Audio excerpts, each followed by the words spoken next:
Hi there, this is Nick Bowcott with Sweetwater, and today we're looking at the Dunlop KH95, the signature Kirk Hammett Crybaby Wah. What I'm playing here is the ESP LTD KH202, the very affordable signature guitar, and also the ID Core by Blackstar, the 40 watt, which is a 20 by 20 watt stereo with two 6.5 inch speakers. And as you've heard, it's got some girth. So let's talk a bit about the wah, but first let's talk about Kirk. In the metal world, Kirk Hammett is not only a household name, he's a guitar hero, and he's also synonymous with the wah. In fact, he calls it his all-time favorite pedal, the Dunlop Crybaby. Kirk had a column in Guitar World for a lot of years. I had the honor of working with him on it, and he talked about the wah a lot. We actually made a book of the column. It was called The Sound and the Fury. And this is the book. And here are the two columns he dedicated to wah. One is called Crybaby Cry. The other one is called Open Up and Say Wah. Because Kirk really is passionate about the wah.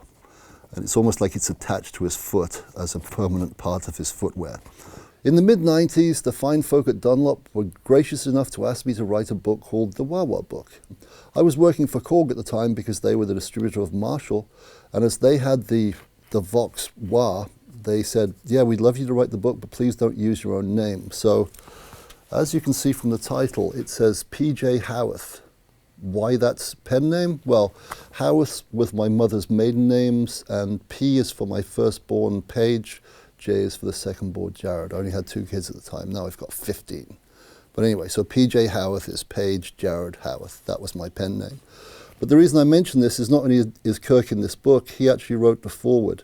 And he said something very astute about the wah, and I'm going to read that to you right now because it's pretty cool and it explains why his wah is what it is as well. Okay, here is the end of Kirk's very passionate and quite long but very entertaining intro. Here's what he said. There are a lot of great things you can do with a Crybaby, and anyone who dismisses it as being a one-dimensional effect obviously hasn't looked or listened deeply enough. To me, the wah wah is a tonal crayon you can use to color a great many aspects of your playing, and it's right there at your feet. I love this pedal to death. In fact, the only way you could keep me from playing one is by chopping off both my legs. Wow, that's commitment. So if you want him to stop playing, get your saws out, boys, but I don't think anyone's going to want to do that because it's part of his sound, and he's part of one of the biggest metal bands ever, and they're wonderful. So, Kirk Hammett. Let's talk about the wah. Now, there's a befuddling amount of wahs out there. It seems everyone and his brother has a signature wah of some shape or form. So what makes Kirk's different? Apart from, of course, the cool skeletal foot on the foot plate here and his signature, and the wonderful ghoulish green finish on the casing, which is an homage to his passion for classic old horror movies of the 30s and 40s. Well, let me explain. Although Kirk first started using a regular wah pedal, as Metallica grew and their stages got bigger and bigger, almost to the size of a stadium, just the stage, he needed several wahs on stage. So he actually used a rack mount Crybaby wah by Dunlop, which is a very cool thing. He used the very first one. And he actually had 2 of them in his rack, so he could have 5 wahs around the stage in different places. So wherever he was, he could step on a wah.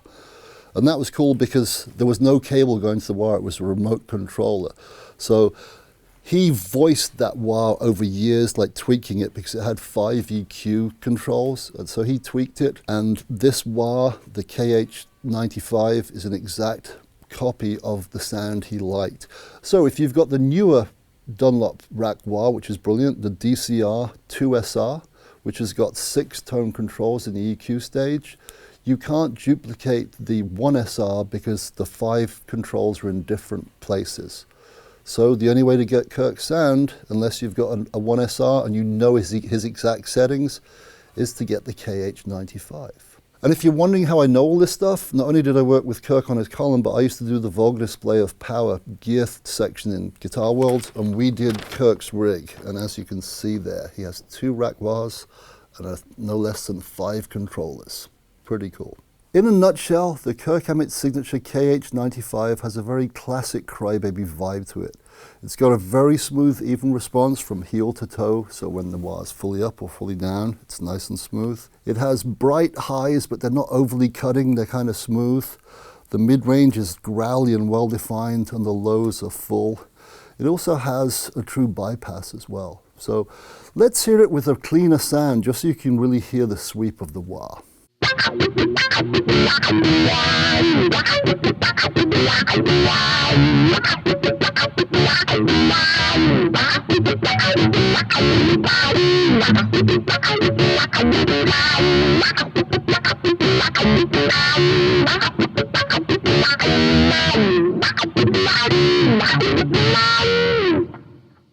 And there you have it, the Kirk Hammett Signature Crybaby by Dunlop, the KH95. If you want more information, check out the website at sweetwater.com, or better still, call your sales engineer. And the bottom line is this: if you want that unique signature Kirk Hammett wah sound, this is the only game in town. Once again, the Dunlop KH95. And to get this out of my foot, you're going to have to amputate my leg as well. And on that note, see ya.